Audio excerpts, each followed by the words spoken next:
Národná rada takto funguje. Po 18 rokoch si nejaká žena spomenie, že bola niekým znásilnená a na základe takéhoto tvrdenia začne vydieranie, mediálny lynč a neúčelné trestné konania. Hádam mi, pán Hlina, nechcete tvrdiť, že 10 rokov na oznámenie trestného činu znásilnenia je málo. Premlčacia doba začína vždy plynúť momentom znásilnenia tej ženy. Tak asi o tom vie, všimne si to, keď ju niekto znásilní a môže ten trestný čin nahlásiť. Naopak, podľa nášho názoru je takáto zmena dobrá a nevyhnutná, pretože motivuje ženy, aby takéto trestné činy boli okamžite nahlásené, aby sa mohli náležitým spôsobom vyšetriť a trestať. Pretože asi sa zhodneme na tom, že bezprostredne po spáchaní akéhokoľvek trestného činu, aj tohto, je najjednoduchšie ho objasniť, vyšetriť a potrestať čo najskôr po spáchaní takéhoto trestného činu, pretože dôkazná situácia sa vždy plynutím času oslabuje. A častokrát sa takéto trestné činy nevyšetria vôbec len a len kvôli tomu, že neboli nahlásené skôr. Zastavte čas pánovi Pročkovi, pánovi Hlinovi. Vrátim vám čas.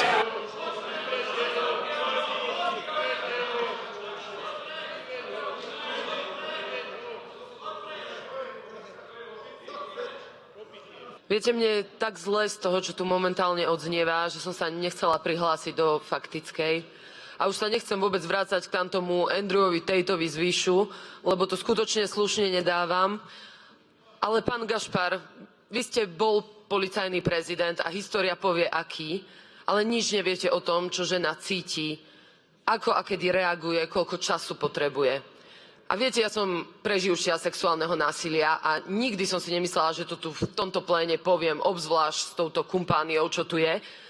Ale neverím, že som sama. A dnes to musím povedať aj v mene všetkých tých preživších, ktorým ste napluli do tváre. A nemôžem viac byť ticho a nemôžem to dať bez emócií, lebo to, čo ste tu predviedli, je len jeden grc. Ja som naozaj riešil prípad ženy, ktorá sa po 30 rokoch rozhodla rozprávať. Nie je ti hanba, Tibor! Nehambíš sa! A už sme tu dnes počuli o tom, Tibor, že si o tom vôbec nevedel, že si klamal. A to ste vy, ste klamári, podvodníci. A milé poslankyne, vám nie je hanba, že toto idete urobiť? Milé poslankyne koalície, môžete sa hanbiť. Včera, a to nemôžete poprieť, je to aj na kamerách, som prišla za pánom ministrom Suskom, ktorý buď to hral, ale nemal ani páru o tom, že to bude mať takýto dopad, pretože som ho požiadala, aby sa na to pozrel. Vy ste sa pri nás zastavili, tiež ste to nevedeli, alebo ste mi klamali, neviem. Za ani nie 24 hodín ste si tu pripravili toto úbohé vysvetlenie o tom, že zrazu je znižovanie premlčacích lehôd vašim cieľom, lebo tak je to v Rakúsku, v Nemecku, hoci kde, to je úplne jedno, ako to je v Rakúsku, v Nemecku, v Česku. My tu na Slovensku sme nemali a nemáme žiadnu diskusiu za sebou o tom, že táto spoločnosť chce znižovať premlčacie lehoty pri znásilneniach a ďalších trestných činoch. Vy ste to nevedeli dovtedy, kým som včera za vami neprišla a sme tu diskutovali spolu, ako to ešte zvrátiť.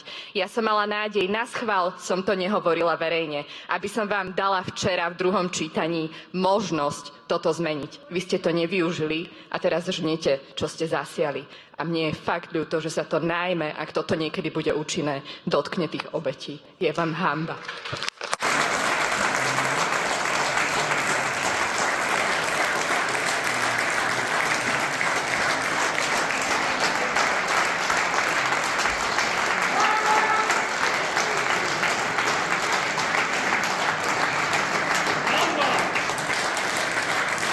Pristúpime teraz k hlasovaniu o návrhu zákona ako o celku. Pán spoločný spravodajca, prosím, uvedte odporúčania gestorského výboru. Pán predseda, dajte prosím hlasovať o návrhu zákona ako o celku v znení schválených pozmeňujúcich a doplňujúcich návrhov s odporúčaním gestorského výboru schváliť. Prosím, prezentujme sa a hlasujme o návrhu zákona ako o celku v znení prijatých pozmeňujúcich a doplňujúcich návrhov s odporúčaním gestorského výboru schváliť. Prítomných 78 poslancov, za 78 poslancov.